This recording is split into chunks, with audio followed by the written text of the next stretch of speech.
I would like to welcome all of you into this session. We're talking about financial inclusion tools to catalyze investments in agricultural value chains. My name is Mercy Nyambura. I work as a soil fertility expert with the International Fertilizer Development Center, IFDC. My role at IFDC involves providing and vision to soil fertility and fertilizer development initiatives for Africa, and also contributing expertise for effective diffusion of IFDC technologies in the soil and fertilizer space. TwoScale is co-hosting this session, and so I welcome you on behalf of TwoScale. Thank you so much for finding time to join this and to choose this session. TwoScale as a program in full is known as the Towards Sustainable Clusters in Agribusiness Through Learning in Entrepreneurship. And it's a program designed to incubate and accelerate inclusive business development in agri-food systems. Works through private and public partnership across small and medium-sized enterprises, as well as producer organizations. Specifically, TwoScale supports partnerships in target agri-food industries with significant potential to improve food and nutrition security, both at grassroots level and at the consumer end of the value chain. TwoScale also improves the terms of inclusion for smallholder farmers and other micro, small, and medium-sized enterprises in the value chain. It also works to attract, engage, and employ, as well as empower youth and women.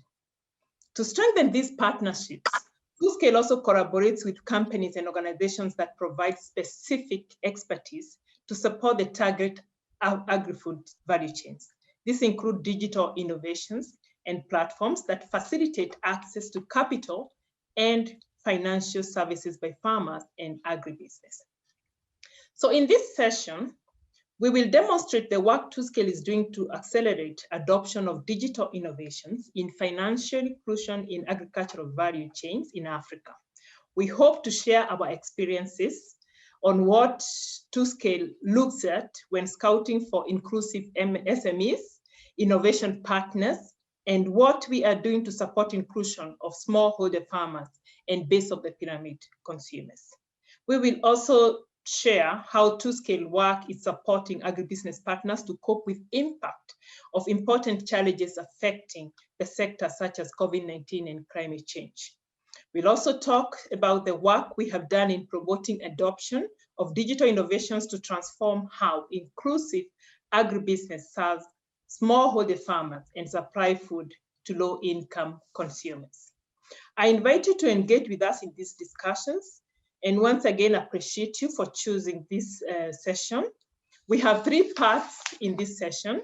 The first part will have three speakers who will highlight our work at TwoScale and share our experiences, and also how financial digital innovation is working at TwoScale.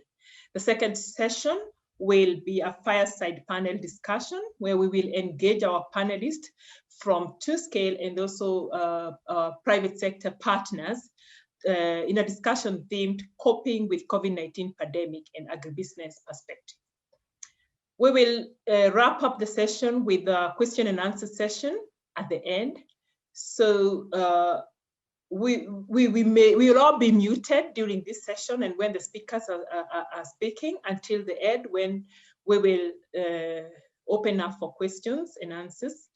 So during the sessions, we encourage you, if you have questions and you would want to throw them in, please put them in the chat box so that our speakers and panelists can start consolidating and prepare to answer them at the end. At the end, then you'll be allowed to raise your hand and ask your question, of which any of the speakers will be available to answer. If you have a question that is specific to a speaker, when you put your question down, you can also, start with the name of the speaker you want to respond, and then put your question. That will help the speaker to be able to locate the question quickly and give you an answer. So I would like to start us off by introducing our first speaker in our first session. Our first speaker is Henk. Henk is setting the stage for us in this session, sharing some highlights about two-scale work in agricultural value chains in Africa.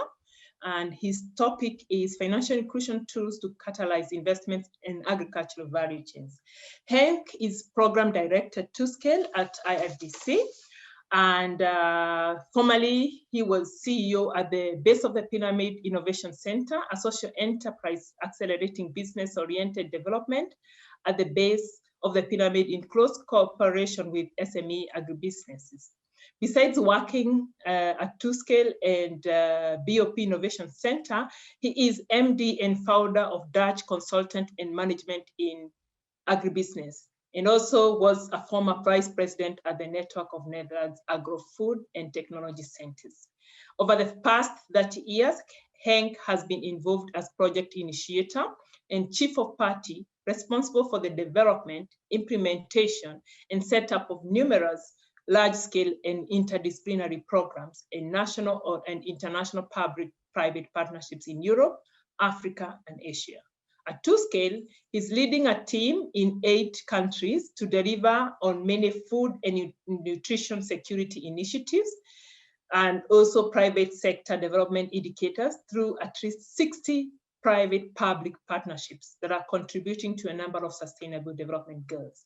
So with that, I would like to welcome Henk to take us through the introduction of and highlights of what two-scale is. Thank you. Thank you, Mercy. Welcome, everybody. Thanks to join, like Mercy said, thank you for joining this session at SAMCAL 2021, I should say. Like we did last year, two-scale would really like to elaborate on the tools and services two-scale developed as an incubator. Can I have the next slide, please? If you look at what two-scale is all about, it's like Mercy said, it's an incubator and an accelerator. That means that the program is not dictating the change and the economic development, but it are the private sector partners who are in the lead. And if you look at traditional or more conventional agro-food chain programs, you see that there is mostly a push from farmer side towards a market or towards a processor to add value and then towards a market. Two-scale is exactly the opposite. Two-scale starts to work with the right-hand side of your slide. So with consumers first, we want to know what consumers are looking for, which kind of agro-food products. And then together with the business champion or the private sector partner we work with, we develop a product which taps that demand in the market. That means there is always a purchase interest on the consumer side. So if you develop as an SME your product, you know already that there is an off-market available. But it also means that when you develop a product, you need to have ingredients and raw material to process the product as requested by the consumers. And that's why two-scale links with smallholder farmers, and especially smallholder farmers which are organized smallholder farmers, or we even help them to organize, so that aggregators and traders are left out and farmers are directly communicating with the SME to provide the right raw materials to process the product which is demanded in the market. Only in that way two-scale sees that you can make money in an inclusive business value chain by tapping the purchase power of low-income consumers, by processing it from a perspective of high quality and linking farmers directly to the consumer market. The program started in 2012. And the interesting opportunity of the incubator being two-scale is that we are a public-private partnership, as I mentioned, where the private sector partners are in the lead. But for every euro which is invested or every dollar invested from the public side, being a donor, we broker and we leverage $2 from the industry and the financial institutions. Because the topic of today is financial inclusion and tools for financial inclusion. And we all know that financial institutions don't deal with the NGOs. They deal with private sector partners to build a sustainable relationship in financial services. And that's why the program brokers, together with the financial institutions, local and international, together with the business champions, funding for the private sector partner we are working with. So in the end, the program is a 300 million program where only 100 million is funded by a donor. So as said, why are we tapping into the BOP consumers? Many programs, and you will hear also from our panelists, many programs are looking at strengthening the production chain, producing more cassava, producing more soya, producing more rice. That's true, and that's important, and I will come back to that later. But what is important, if you strengthen the production, there should always be a market. And the only way to do so is to be aware of the purchase power of your consumers. Because if you understand the purchase power and the purchase demands on consumer side, you can develop products or packaging which exactly match that kind of purchase power on a daily basis. We all know, and especially in low-income consumer markets, it's a daily purchase. People don't buy big package of a kg or 5 kg for the week or for the month because they don't have the money to do so. So that means in your product development, you should think from that perspective to be sure that you can tap daily into that purchase power. Next slide. That means for the SME, the company who is in the driver's seat of all our activities, and that could be the SME or a producer organization looking for a commercial activity, you should think from a consumer perspective. So in everything you do in the product development in your company, you should think, is there a market? Not only from the content perspective or the product perspective of your product, but also from the packaging perspective. As I already said, if you only produce half a kg or 5 kg packaging, maybe it's not accessible and affordable for those consumers you really want to address. So you have to reduce your packaging.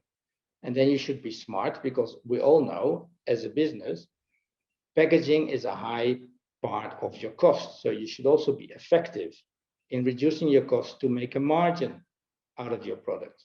So that's where ToScale comes in and help you as a SME to think and to go through your total costs of your product to be sure that you can make a margin, because low-income consumers pay little, but margins are low. And then next, if you have this product developed and you know what the consumers are looking for and where they are willing to pay for, you should reach out to your farmers to produce the raw materials necessary for that product. Nowadays, most SMEs source at the market or they buy from aggregators, which includes a cost or which introduce a cost. So if you could reach out to farmers directly, your cost will come down. And that's where ToScale comes in as help, helping the companies, helping the farmer groups to be united and look into a value chain which is sustainable and profitable for both. Setting up agribusiness clusters, which are informal, organized groups of farmers producing high quality raw material, knowing that there is an offtake by the SME, because the SME has a market at the BOP consumer level. That's what ToScale facilitates in these kind of partnerships we talk about. If you look at an example, this is an example out of Ethiopia, where the SME, as I said, was Guts Agro, and they were only producing infant formula in the past, so only the foodstuff part. Their main target at the past was the World Food Programme. They knew how to make infant formula for the World Food Programme, but then the World Food Programme and the crisis in Sudan became less, so that meant that the company was looking for alternatives. And one of the big alternatives was the local market just around the corner. And that's why you see consumers are coming in. But if you want to sell to your consumers, you need to know what they are looking for.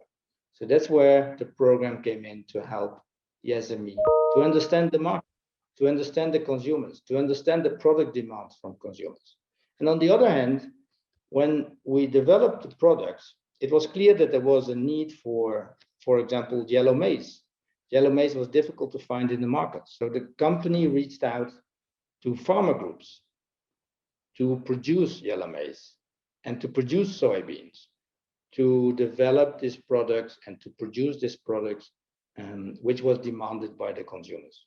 And that's exactly the dependency you see from consumer to SME all the way to farmer level. But we also know, if you look at that approach of an inclusive value chain, finance is a key issue for all. Not only for farmers to pay their inputs, not only for consumers to know where they can buy the products, but also for the SME itself. Developing packaging, developing new materials, new products, adapting the factory to process the product. So in the end, you need to have new tools to help those partners in the value chain to tap money which is available locally or internationally. And we all know that it's challenging, and Samuel and Salome will explain more about how we can organize it in a more easier way. That's what ToScale also does. Because looking at what we mentioned at the beginning, accelerating every euro invested with 2 euros of the industry is €1 from the companies, but also €1 from the financial institutions. So then we should have the right tools to provide services to our partners. Last but not least, just a quick update on what we really want to achieve as a program. But those who already explored our website saw this also on the website. We try to achieve in the coming 4 years, 5 years, 1 million BOP consumers to reach out with nutritious products. So that means our companies will reach out to BOP consumers in the coming 4 or 5 years. We reach out to 750,000 smallholder farmers. 5,000 micro and SMEs are involved in our program, and we will organize, like Mercy said, around 60 of these public-private partnerships in 8 countries, which was already mentioned and which you saw on the map in the intro. Next slide. We do this in only agro and food value chains, and we dedicated our work in 4 value chains. That means animal production, staple crops, fresh produce, and oilseeds. And you see some examples of partnerships we are working in. The program is implemented by 3 partners. IFSC is a lead partner, SMV and Bob Inc. are supportive partners, and we have a strategic partner being Partnership Resource Center, which helps us also with the impact monitoring. And as said by Mercy, the program is funded by the Ministry of Foreign Affairs of the Netherlands as of 2012 already. So I wish you all a very interesting session today, especially for this topic. I think we created as an incubator, as ToScale, an interesting innovation platform for new tools in financial inclusion. Samuel and Salome will explain more about what we did in digital and in funding. And our panelists will explain how that helps them in their own business to accelerate the inclusive model as we just suggested. So I wish you all a very interesting and inspiring session. If there are any questions, please reach out to us in the chat, or if after the sessions or after this week, Sankal, you can also reach out to us on the website, www.toscale.org, and then you will see our video, but also you can reach out to the individual countries which are presented on the website. Thank you all, and back to you, Mercy. Thank you very much, Henk, for giving us those highlights and making us understand more about what ToScale does. Can already see questions are coming through regarding what you've just presented. And now we'll move on to our next speaker, Samuel, who will be talking about the ToScale work in digitizing or digitization of agricultural value chains. He's talking on a topic, DigiFarm use case in Kenya. Samuel is intrigued by the application of innovative solutions. He works at 2Scale as a digital innovation officer. He strives to contribute to application of innovations to solve some of, and not even some, but most of the emerging challenges facing the world today, like food security, in food security, financial inclusion, and access to renewable energy. He has extensive skills in process optimization, business automation, and project management. Samuel is now a digital innovation specialist, as I've said, in charge of partnerships, pilot design, and digitization strategy at 2Scale. An incubator, 2Scale, like I explained, an incubator and accelerator program funded by the Dutch government and implemented in 8 sub-Saharan countries in Africa. So Samuel, you're welcome to share with us your experiences and some of the highlights of what 2Scale is doing in digitizing agricultural value chains. Thank you, you're welcome. Thank you, Marcy, and good afternoon, good morning to everyone. Thank you for having me. I'm going to take a few minutes to take the audience today through the steps that milk go through, from the farm all the way to your glass. But a fun fact to start with. Did you know that milk changes hands at least 7 times before it gets to your table? This is a background on which 2Scale thought about to be able to explore various opportunities and challenges that agribusinesses face when moving produce from the smallholder farmers all the way to the market. And in 2019, 2Scale made it a priority for us to look for tools and resources that can be able to facilitate breaking of these inefficiencies. And today I'm going to talk to you about our digital for agriculture strategy and pretty much what we are looking to be able to address multiple pain points in various points in different value chains in agriculture. Digital technologies have proven to play a very important role. And in this, farmers and agribusinesses are able to solve most of the problems that they face in the last mile, including visibility, control, and traceability of the produce. And along the way, they're also able to be financially included. So we did a mapping out in 2019 to identify opportunities for digitization in various agricultural value chains. And we're able to categorize them into 3 particular areas. And the first one is on how we can use these tools to organize supply chains, pretty much on how smallholder farmers can be able to improve productivity, how they can be able to access inputs, how they can be able to have their records digitized and profiled at the same time. The second category that we came up with is on aggregation and processing of agricultural produce. In this section, we are able to look at various solutions that can facilitate aggregation, tracking, and tracing of produce, at the same time, settlement of payments back to smallholder farmers, and improvement of their resilience to various factors, including climate change. That category is on selling of agricultural produce to the low-income consumers. Here, we're able to look at how we can utilize tools to develop new products, to distribute, and also to drive marketing and behavior change. At the peak of the COVID-19 pandemic in 2020, we actually realized that digital tools also play a very important role in managing and communications between teams across various levels of the value chain.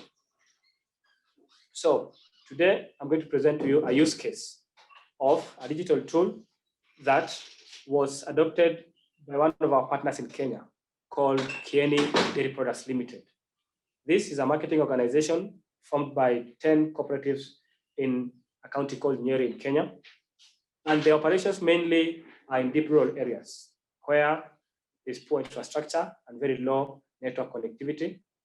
The use of unreliable procurement equipment like manual weighing scales. And most of the time, there's a lot of manual and a lot of admin work associated with a lot of the operations. We also realized that management in this organization relied a lot on word of mouth to make decisions, pretty much not supported by any analysis or any data.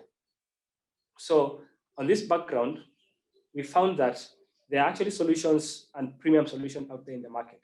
But one that stood out was a solution called DigiFarm. DigiFarm is a secure platform that's on cloud, developed by a company called Safaricom, and aims to use mobile technology to decrease the cost and risks of transacting with smallholder farmers.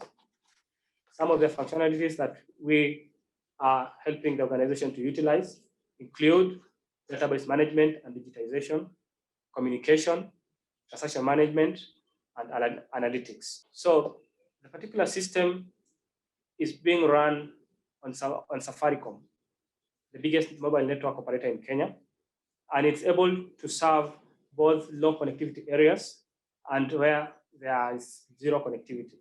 At the same time, it's enabling KNE Dairy Products Limited to manage its 5,000 smallholder farmers, track their more than 6 million liters of milk procured annually, and support in decision making. Some of the benefits that KDPL is getting from this digital system include being able to track and trace their milk straight from the farm all the way to their processing plant and to the market. So they're able to manage their procurement staff, and they're also able to ensure that quality of the product is at peak. Number two, they're also able to provide advisory services through the same system by, number one, providing updates for milk deliveries to the farmers on a daily basis, providing financial education, and also sending tips on how to increase production. Number three, the solution is also able to digitize payments and settlement of monies to smallholder farmers with minimum overhead costs, and also it enables quick and easy reconciliation of financial records. We also figured out that without digital profiles, smallholder farmers are not able to participate in economic activities and also access financial services. So this particular profiling system is able to give them trackable digital identities that can be used for approval of financial facilities from banks and other financial service providers. Lastly, management of this organization is also able to receive predictive analytics, curated reports, and decision assist tools to enable them to make decisions on the strategy and the direction of the organization.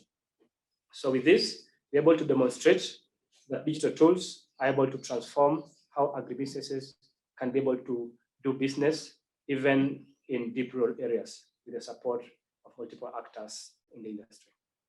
Thank you. Back to you, Mercy. Thank you so much, Samuel, for that presentation, and of course, presenting to us about how we can digitize agri-value chains and where SMEs and producers are involved. We will move to our next speaker, Salome. Salome is a financial advisor and analyst with varied experience supporting financing and investment transactions in impact investments, PE firms, corporates, banks, non-banking institutions, and development organizations. She now works at TwoScale as a financial inclusion officer, where she helps in development of sustainable finance businesses, designing of financial products and services for agribusinesses, and building of institutional capacity in areas such as multi-sector SME finance, agri-finance for smallholder farmers, and all value chain levels. Salome will be talking to us about how TwoScale work in supporting SMEs solve a variety of financial needs using digital financing vehicles, which in turn brings in more efficiencies in fundraising. Her topic is in fundraising for SMEs made easy, faster, secure, and transparent. So welcome, Salome. Thank you, Mercy. Good afternoon, everyone. Good morning and good evening. My name is Salome, as Mercy has said. Today I'll be talking to you about fundraising for SMEs, where it's been made simple, faster, secure, and transparent, and the way we do it in TwoScale. Food and nutrition security. So as to scale, our main aim is to contribute to food and nutrition security, sustainable and inclusive economic growth and stability in Africa through public-private partnerships, incubating and accelerating inclusive business models in the agricultural sector. So as financial inclusion into scale, our main role is to ensure that any financing we're getting, for it be the smallholder farmer, the MSMEs we're working with, and every other partner we work with, that any financing they get is sustainable. And we also ensure that there is inclusive economic growth so that nobody is left behind as the economy grows. And we also ensure that there is stability in the incomes in the countries where ToScale has presence. Out of our main role of ensuring that there is inclusive economic growth for everyone in the value chains, when the pandemic hit in 2020, we decided to come up with an innovative way to ensure that our MSMEs are not left behind. So our main motivation for the ToScale crowdfunding was to come up with an innovative solution to build resilience amidst the pandemic. We also wanted to have financial inclusion for MSMEs in agri-value chains, so that despite the pandemic and most businesses closing shop, we wanted to have the SMEs we worked with still continuing to work with us, ensuring that the BOP consumers, as Hank had mentioned, are getting continuous supply of nutritious food. We also thought of another motivation was coming up with a replicable solution.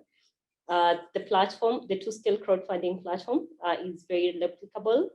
Currently, we're in 3 countries. This is in Kenya, Mali, and Nigeria. So how did we go about it when we were coming up with the ToScale crowdfunding platform? We did a benchmarking as to, we went to the industry. We wanted to know what are people in the industry doing and what kind of a platform as ToScale were we looking for.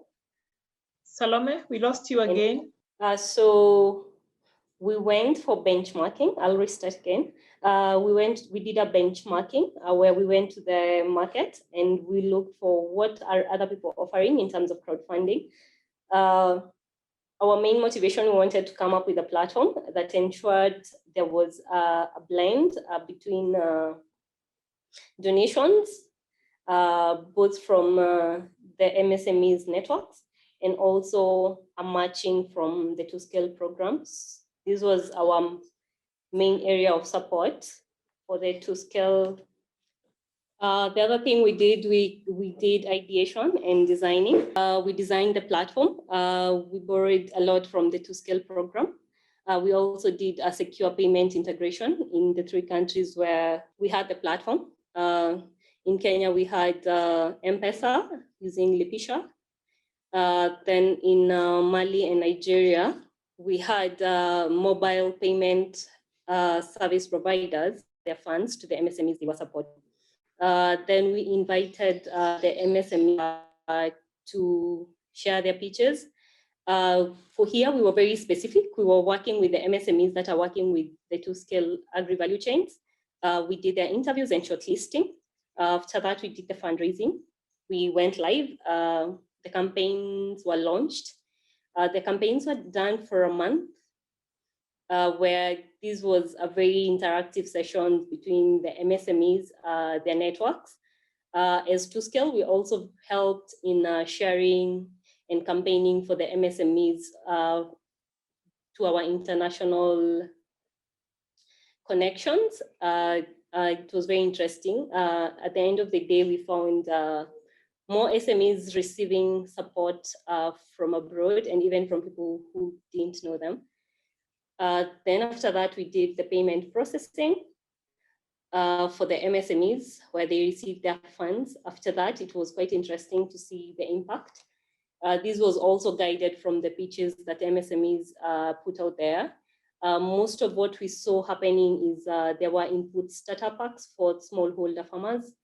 In Nigeria, there were around 55 farmers receiving cassava tubers for planting. In Kenya, we saw 2,000 farmers receiving starter pack for soybean farming in Western Kenya. Then the other impact we saw was solar dryers being given to aggregation centers where farmers are present. Then clean energy, which was provided to smallholder farmers, moving from use of carbon, charcoal, and firewood. There was also working capital needs for the SMEs, improved nutrition through improved seedlings like the vitamin A cassava tubers. Then we saw more people providing extension services through the funds raised on the two-scale platform. Our highlights for the first cohort, we saw 22 MSMEs pitching and raising money on the platform. These ones from Mali achieved their targets, meaning they superseded how much money they wanted to raise on the platform, meaning the support that the MSMEs received was impressive. The other thing was the total money that was raised on the platform was 92,000 euros, with 50% being in Mali, 28% in Kenya, and 22% in Nigeria. The guide here is also the number. Then the platform activity, both 3,000 visitors visiting the platform from multiple countries. The countries were mainly the countries where the SMEs have presence, with most of the visitors and the rest were from other countries. We've been obtaining beneficiaries' feedback from platform. Some of the feedback we got, I'll just read a few. What inspired me was when companies competing with mine did their contribution to my account. I saw the names, some of them, and others did not want to display their names. That really surprised me. We got that when people see that an international organization is supporting funds, it is easier to sell. Imagine employees working for you and you are paying, but will support you in turn. It was someone who raised money from to scale platform. Quite impressive feedback. In the second cohort are starting the end of April. So we expect and we look forward to having greater impact. More MSMEs have already expressed interest to do this. This was quite motivation for us to even move further and help the MSMEs we're working with, provide for them a more risk-free, and also to give them a platform where they can raise money without meeting all the requirements that are normally required by financial institutions, therefore making them become more financially included. That marks the end of my presentation. Over to you. Thank you, Salome. And our participants, we apologize for the connection breaks. I can see some of you mentioned that they couldn't hear. We really apologize for that, and we hope you're able to follow through the presentation. Also, thank you very much, our speakers, Henk, Samuel, and Salome, for taking us through the journey of TwoScale, from what TwoScale does and to how digital innovations and also financial inclusion is helping smallholder farmers, organizations that produce food, and also SMEs. Now, we were going to move straight to the next session, which is a panel session. And before we move to that, I would like to remind all of you that we're going to have questions and answers to those questions at the end of the session. But if you want your question to be addressed as we go, or you'd want the speakers to take time to construct the answers to their questions, please put them in the chat box and we'll appreciate. Now, I will invite Bernard Ndolo, who is going to introduce himself and also introduce the panelists.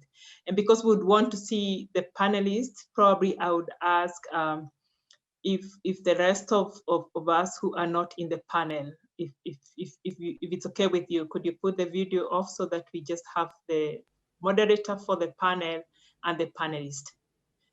Thank you. You hear me now? Yes, but there's an echo. So probably if there's someone else in the room, could you mute your computer? Yeah, it has been muted. Okay, good afternoon, everyone. Sorry about that. My name is Bernard Ndolo. I also work with the Scale project, like my other colleagues. For this session, we want to have a discussion around coping with the COVID-19 pandemic from an agribusiness perspective. Specifically, we'll be looking at what has been the effect of COVID-19 on agribusinesses, looking at a funding mechanism that the Scale project put in place to support businesses that were affected by the pandemic, and how that has worked for these businesses. And for this discussion, we'll be joined by 3 speakers. The first one is Henk. Henk was introduced earlier. He is the program director of Scale. Welcome, Henk. Henk, can you hear me? Yes, thanks, Ben. Then the other speaker is Pearson from Pamoja Digital. He's an expert in microfinance and with experience in digital, rural and agricultural financing, focusing on impact, sustainability, and bottom of the pyramid level of users. Welcome, Pearson. Thank you, Ben. You can hear me? Yes, I can hear you, thanks. Then the third one is Elizabeth. He's the founder and CEO of Mhogo Foods, a company that deals in value addition of cassava tubers into affordable and nutritious flours and cassava crisps. Welcome, Elizabeth. Thanks, Ben. Then let me first just go into first of our experiences during COVID, starting with you, Elizabeth. So tell us about your business and how did COVID affect Mhogo Foods? Okay, cool.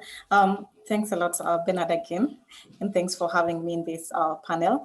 So Mhogo Foods is a company that adds value to cassava tubers, and we process them into affordable and gluten-free cassava flour. And we also have a new product that is coming up, which is with the support of Scale.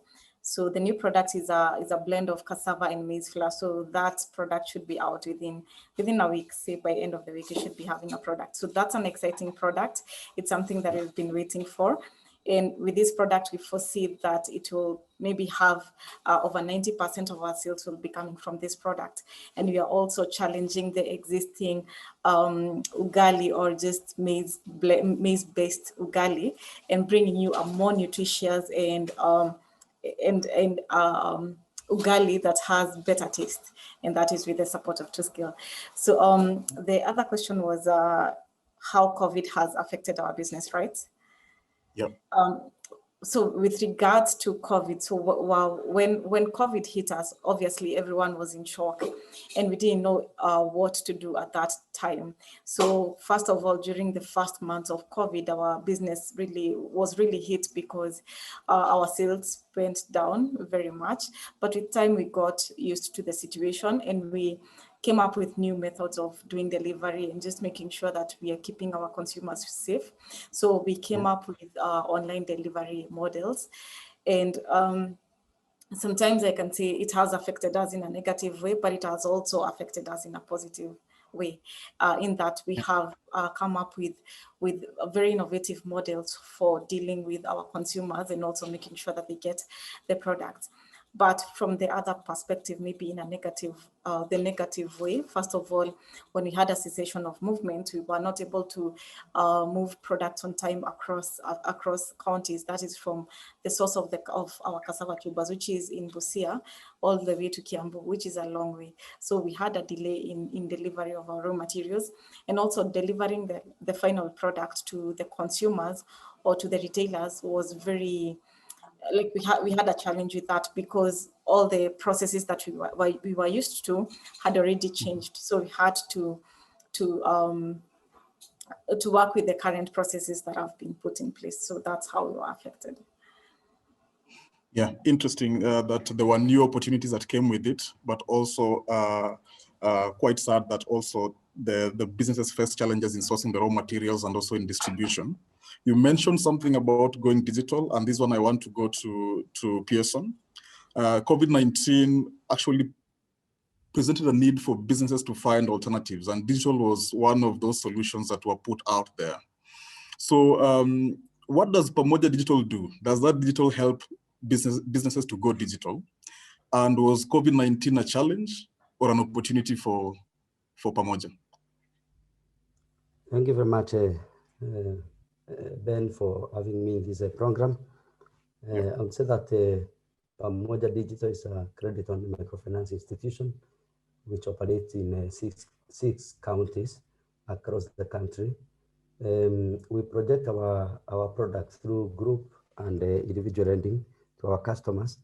And obviously, when we were hit by COVID-19 challenges, one of the major issues that we had is that the containment measures that were put in place, of course, affected our business to a big extent because all our group meetings could not happen at that point.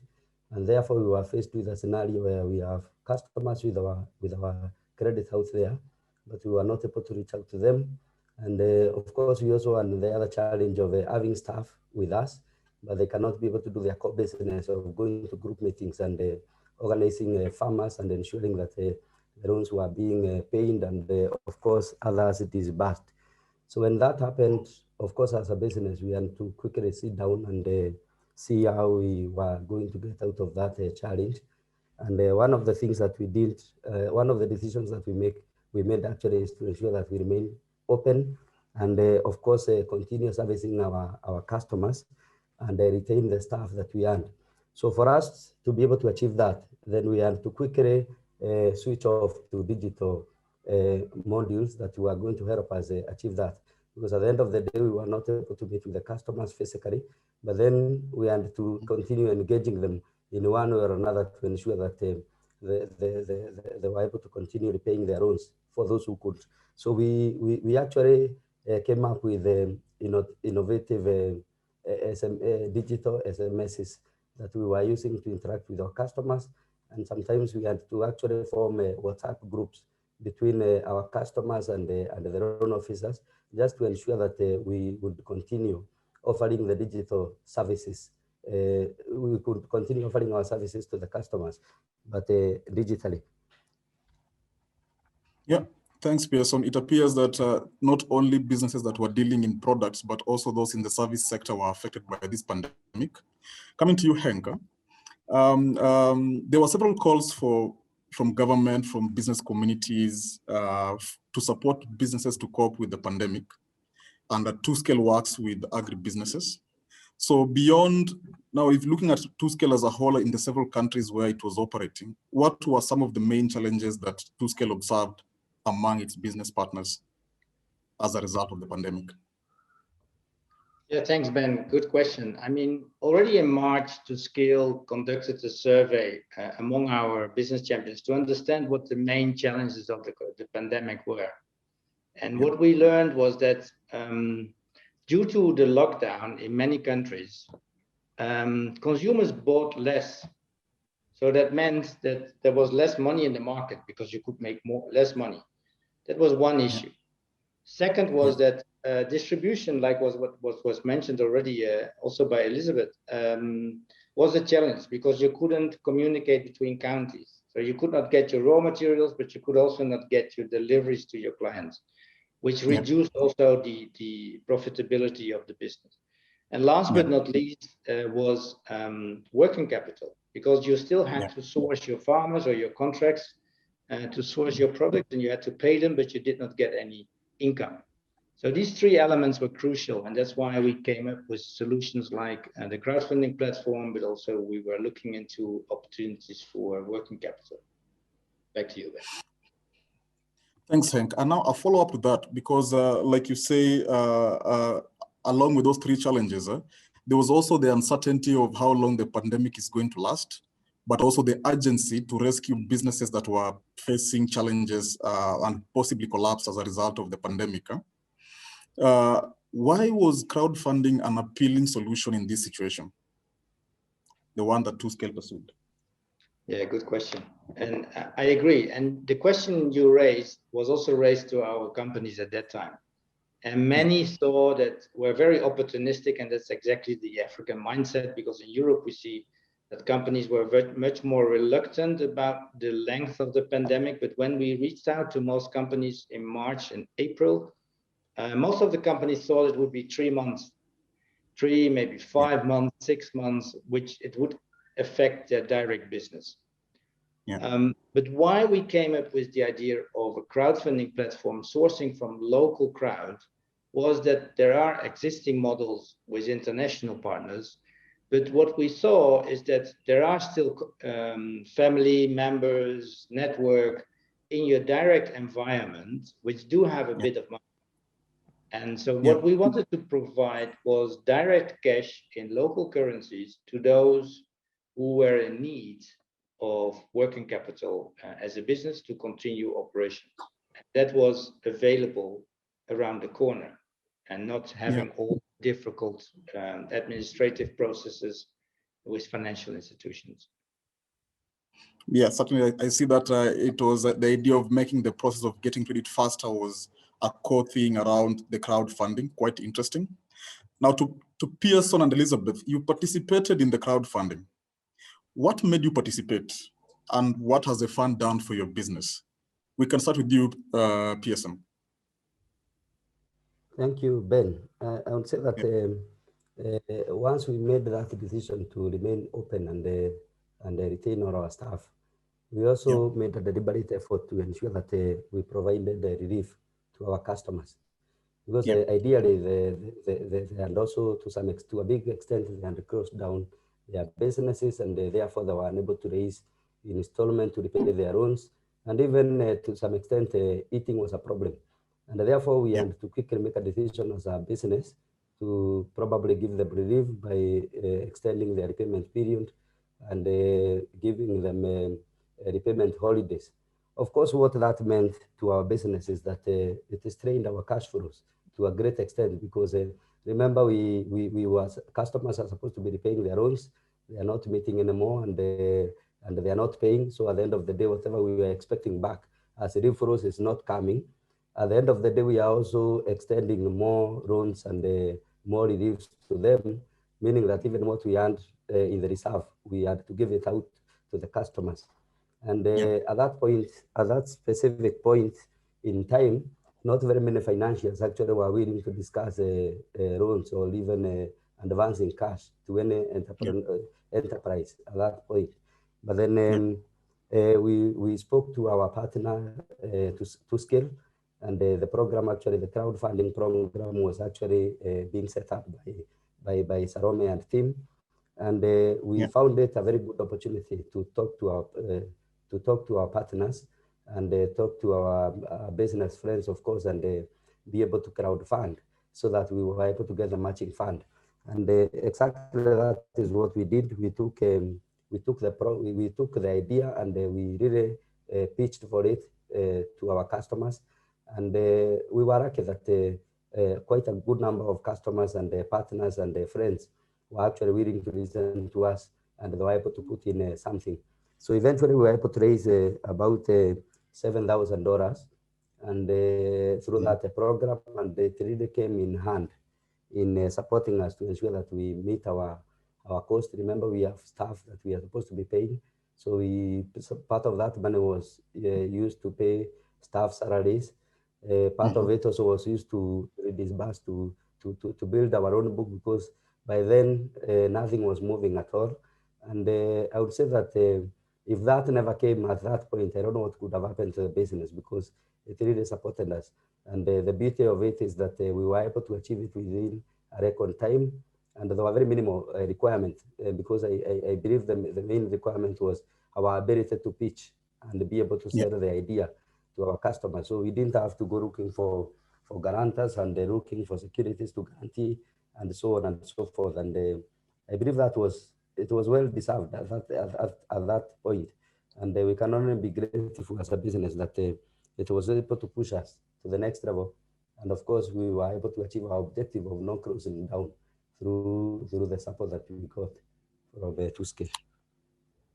Thanks, Pearson. It's interesting how sometimes when you tap into the networks of the people who are loyal to the business and know the business, they can come to our aid when businesses face such challenges.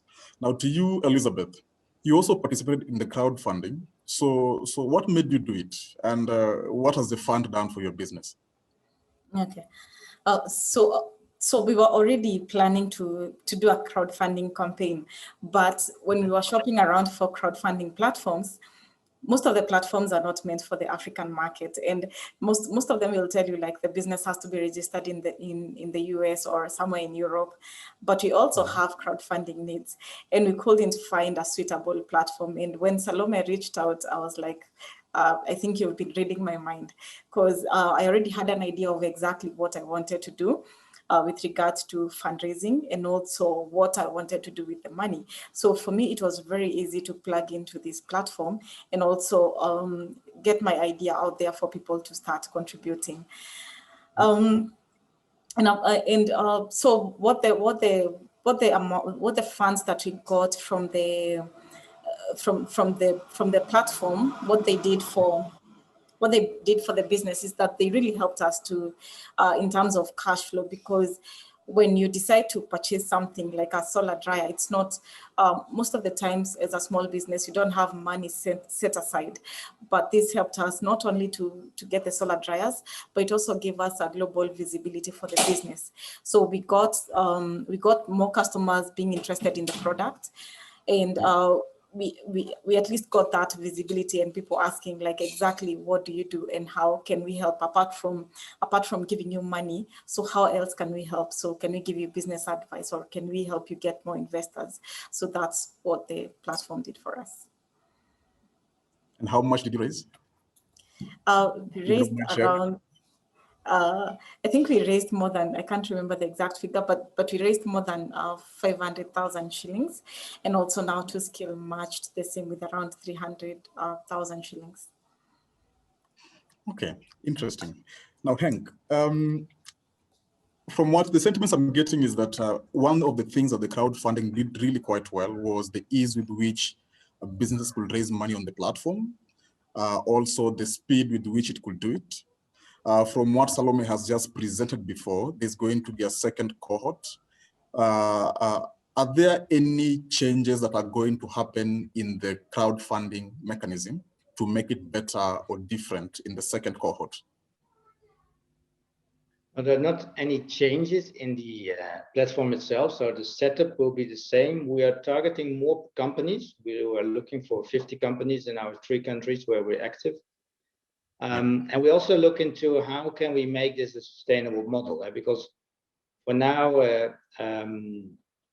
the cost of, let's say, running the platform were covered by the program, but what we're looking at is how can we make that more sustainable for the future so that the platform can continue.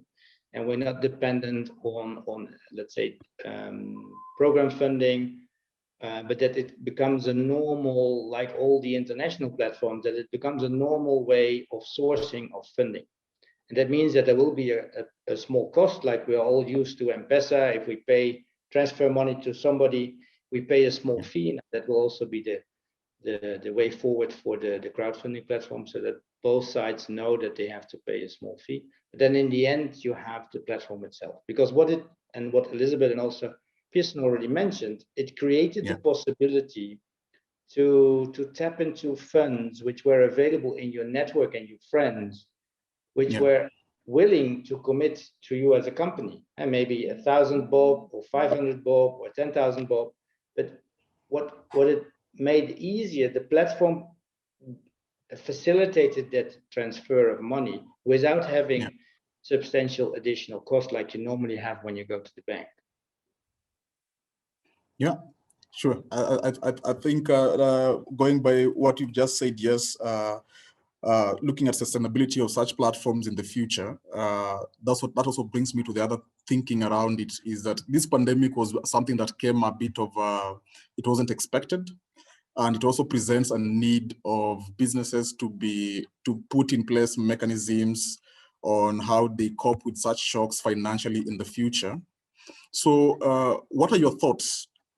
A follow-up question to you, Hank, on how businesses can cope with similar disruptions in the future. Although it's uncertain, it's unknown, but do you have any lessons that you can pick from the pandemic that you think businesses should start thinking about when they're looking at similar kind of disruptions? Yeah, it's a good question. And it's, of course, if you have the answer, we have the golden bullet. But I mean, if you look at other pandemics in the past, and I think you should look at much closer to your own household management. I mean, how do you organize yourself if these kind of challenges, if you face these kind of challenges, if somebody felt sick or there is a funeral, how do you collect this kind of money to be sure that you can pay for those costs? So you team up with family members, or you team up with other households. And that could be also the way forward for companies, especially micro and SME companies, which To Skill works with. It would be good to organize themselves to create this kind of funds, like you have in the SACCOs or like you have in your chamas. I mean, creating some funds and share the burden together makes it possible to survive. And I think we are flexible enough to organize it in that way that it becomes neutral, but at least that you always have the backstopping of your direct network to cover these costs. And let's hope that we don't have these pandemics as long as we have them now in the future, but I'm not sure if that's not the case. So we should prepare for that. And let's make use of models we already have.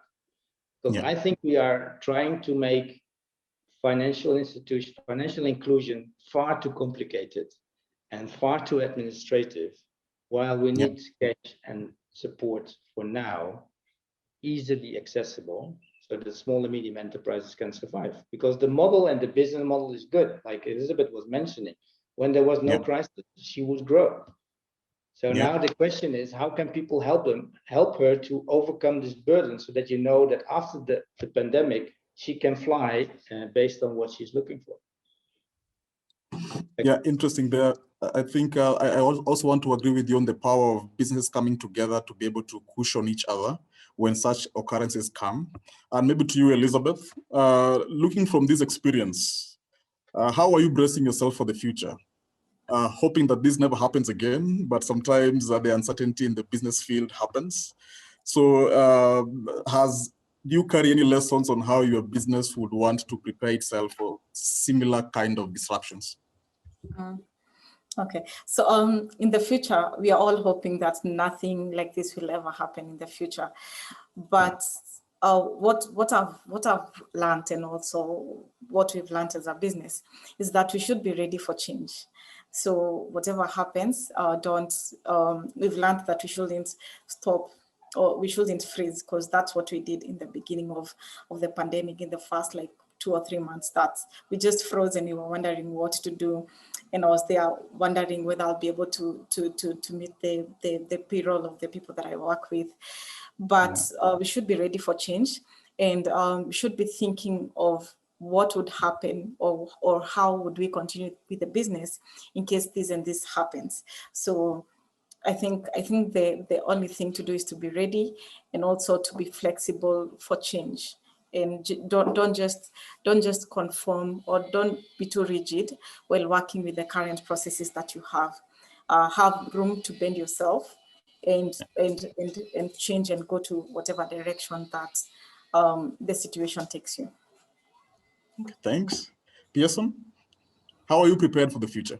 Or what will you do differently from the lessons that you have learned from this pandemic about bracing your business for hopefully no pandemic happens again, but any other disruption that may have this kind of impact on the business? Thank you, Ben. I think I would say that as Pamoja, one of the best decisions that we ever made is actually to bite the bullet and remain open and afloat. Because I believe that has really strengthened our resolve to continue serving the smallholder farmers. And it has also taught us that every challenge in this world actually has a solution, as long as you strive towards getting one. I would say that right now I would not have a one solution to the future challenges that we are likely to face. But being in business, I think, requires you to be very dynamic, because what we have seen with COVID-19 is that companies and entrepreneurs who are not dynamic then have very minimal chances of survival. So I think for us is to just do the best that we are able to do within our environment. And in case of those changes or challenges coming up, we dynamically work towards getting a solution. But of course, all of us have realized that technology is quite critical now in business. So even as we do business, everybody would need to invest more in technology and always come up with new techniques of doing business that would help us in case of any uncertainties. But above all, I would say that you realize that even the guys now who are surviving at this point in time are the ones who have adopted different technologies and different ways of doing things. And yes, I believe that's the way to go, because we can't say we are going to save enough to ensure that we fund to customers. We don't know what the challenge is going to be. It's just to be open-minded and dynamic in our operations. I agree with you on the need to embrace technology and also have mechanisms for coping with such changes. I'll just read one comment as we conclude this session. Somebody's asking about whether the entrepreneurs thought about the need to engage BDS providers to help navigate the pandemic. In response to this, I would pick what Elizabeth mentioned, that beyond just asking for funds, it is very interesting that people are also asking, is there any other technical support that they can provide to businesses beyond the pandemic? And it could be a conversation that maybe can be picked as an outcome of this session on financial inclusion, that so that businesses can get this kind of BDS support beyond just the financing to be able to navigate through such kind of challenges. I will want to conclude there because of time. Thank you so much, Elizabeth. Thank you, Pearson. Thank you, Hank. And thank you all the audience who have been listening to us. I will move it to the next session and hand it over to Samuel. Thank you all. Yep, very good job, Ben. And to our panelists, you did a very good job. Congratulations, Pearson and Elizabeth, for for getting fundraising from the platform. And again, I would like to thank the audience for participating in our session today. I'm just going to take a few minutes. I think you're only remaining with 15 minutes to take your questions.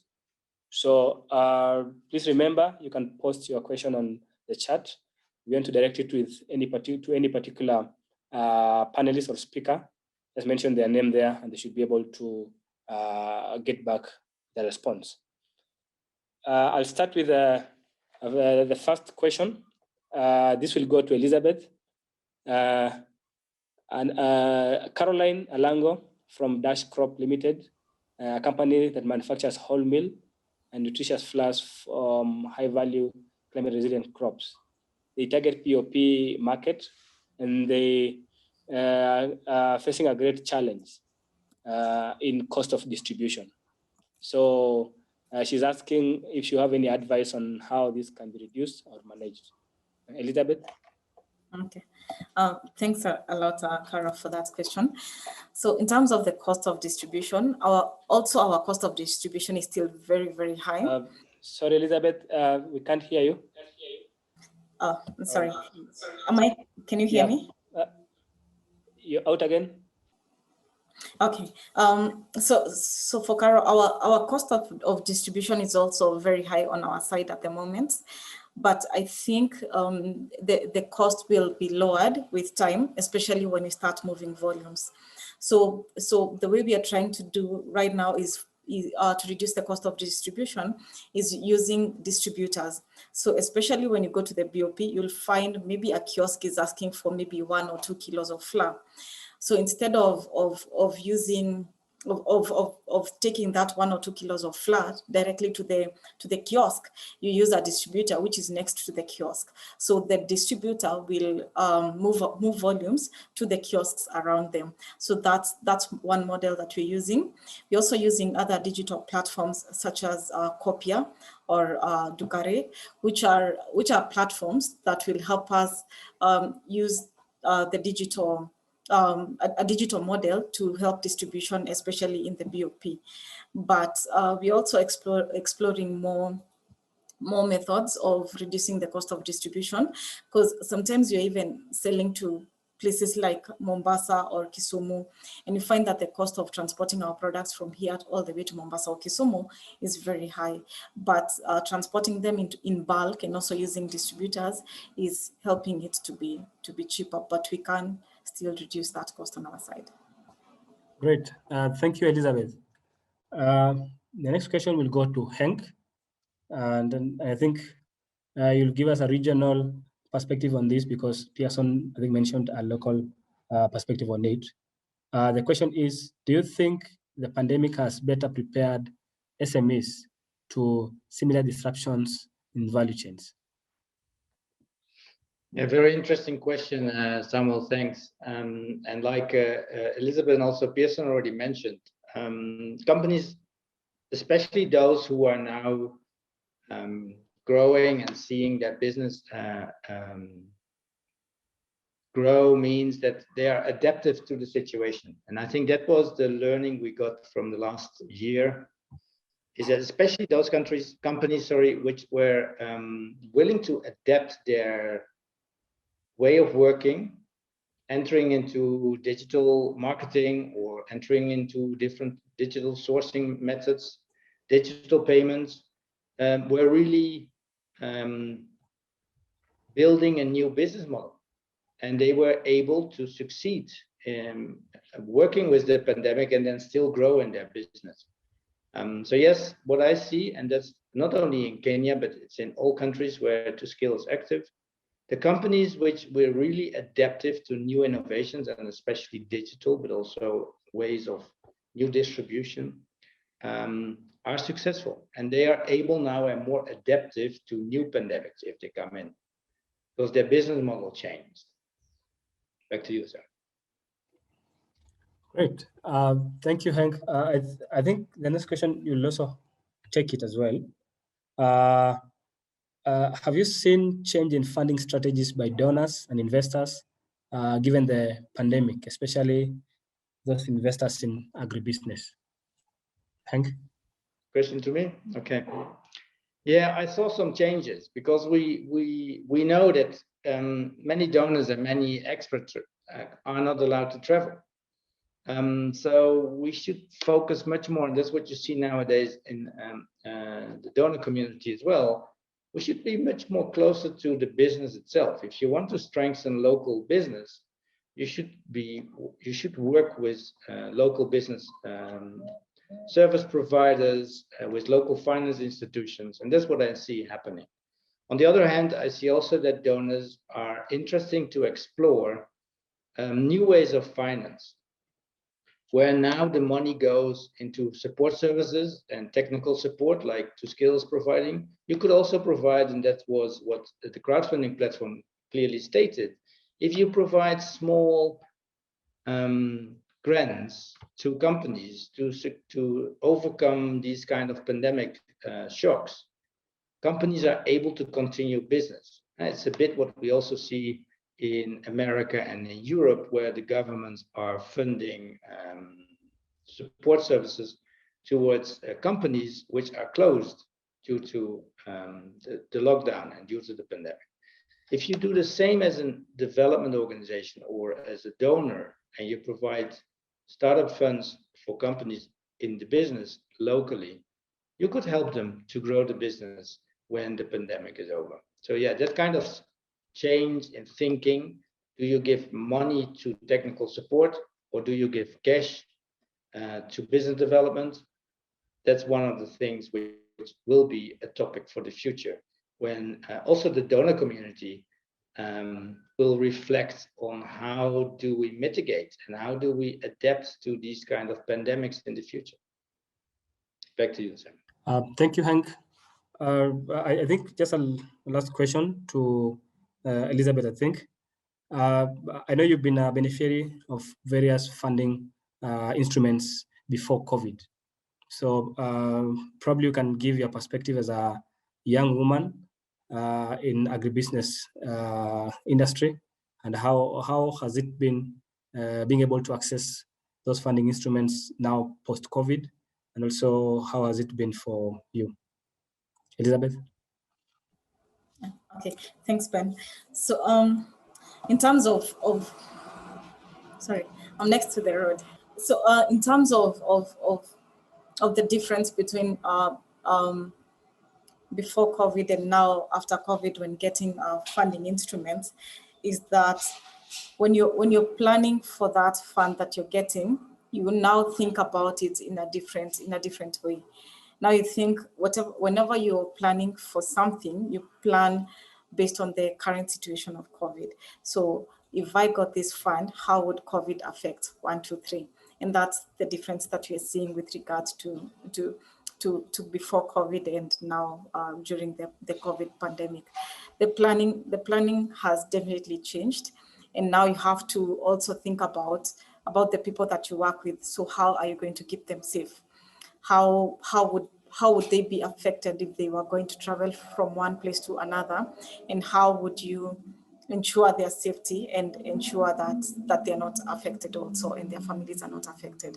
So that's the difference that I've seen. Yes, last question to Pearson.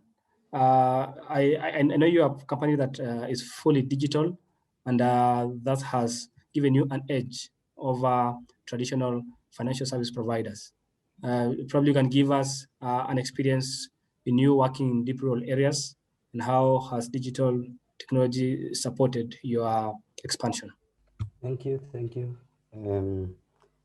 Samuel, I think historically I've worked for traditional microfinance institution, but then after that I worked for Musoni Microfinance before we started up Pamoja Digital Financing.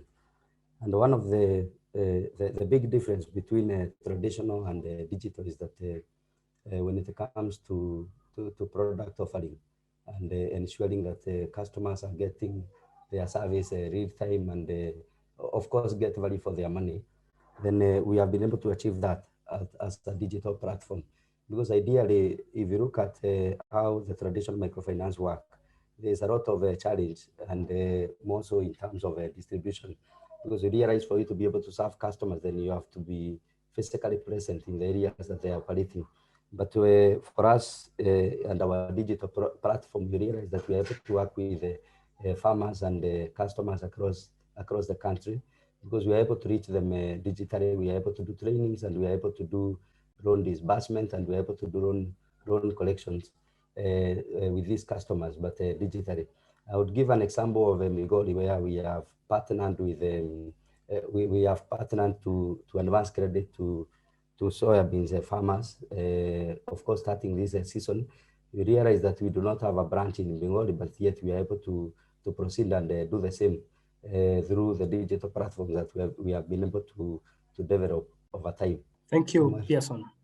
So I think this brings us to the end of our session. I would like to take this opportunity to thank the audience who made time to participate in this. Also, thank you to our panelists and speakers for providing your insightful comments on the topic that we had today. I would like to welcome all our audience to visit our virtual booth on the Suncap platform. You should be able to see a lot more about what we are doing. If you'd like to reach us, you can also be able to get contacts on our website. And I think also our virtual booth also has more information about TwoScale. So I'd like to bring this session to the end, and thank you, everyone. We'll be playing a short video for the next 5 minutes for those who want to hang around. So enjoy, and thank you very much. Agribusiness in Africa is booming, but we all know it's got the potential to be much bigger. But for industries to thrive, business has to be inclusive. But hold up, what is that?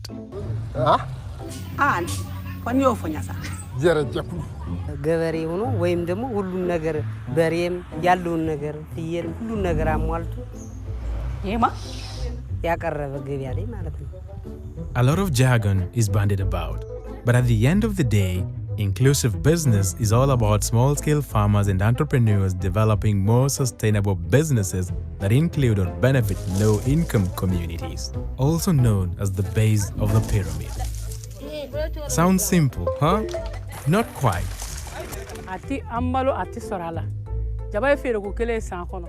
Ni ya fere na bana. Oye soro jole. In our country, the government is import the oil from foreign. We have the oil seed, we have money, we have people. So why not to establish the oil? And that's exactly why 2Scale exists, one of the biggest agribusiness incubators and accelerators in Africa. 2Scale works with business champions across 8 countries. So what's the deal? Well, business champions already have to be running successful businesses that work with local farmers and can sell to low-income consumers. They need to want to grow, but face challenges.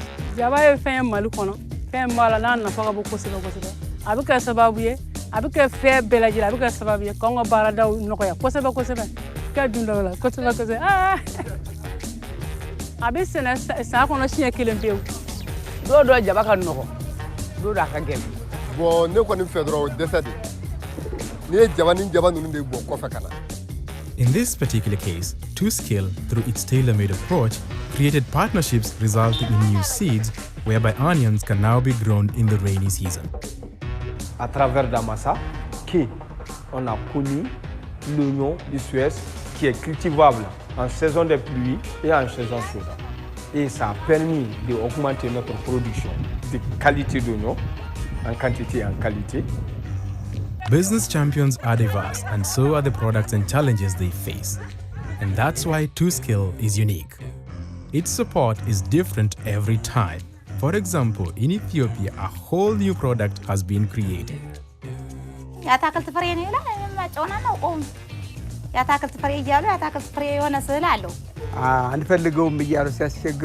thank 2Scale because they fill the big gap to get raw material from the farmers. So nowadays, with the collaboration of 2Scale, we are working production, seed multiplication, and agricultural extension system. After 3 or 4 years, our farmers have a confidence to produce Niger seed because of there is a factory here. 2Scale partnerships create networks and linkages for the business champion, as well as capacity building on topics key to inclusive business. Inclusive business might be a buzzword, but its impact is real. Growing and set to reach 1 million BOP consumers and 750,000 farmers. It's time for business as unusual.